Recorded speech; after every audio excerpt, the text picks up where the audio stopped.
Principles of surgery. It's strange, but a lot of surgeons go through their career not really thinking too much about what the underlying basis for their work is. So here it is. Principle number 1.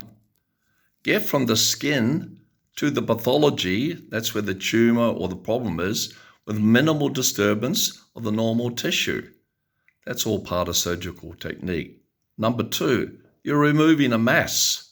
It may be cancer that's spreading, such as a met, or it may be replacing normal tissue, such as a metastasis in the brain, putting pressure on the normal tissue, causing pressure effects. That mass can be causing blockage, as in a blood vessel in the heart, coronary artery disease. You've got to remove that mass. Or in legs, peripheral vascular disease. You've got to either remove or bypass it. In the bowel, the mass causing blockage. It can be cancer or a stricture has to be removed, causing a bowel obstruction, a mass, blockage in the prostate. By enlargement, you have to remove it, that mass, to be able to restore urinary flow.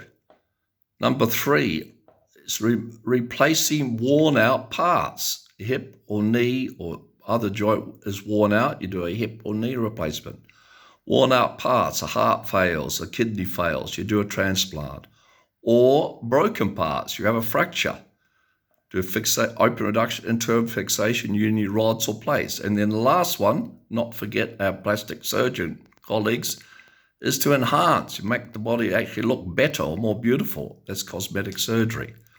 So remember the 4 principles of surgery during your surgical career.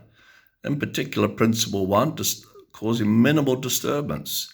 And you're often dealing with a mass, worn out parts, or enhancing the body. Good luck with your career.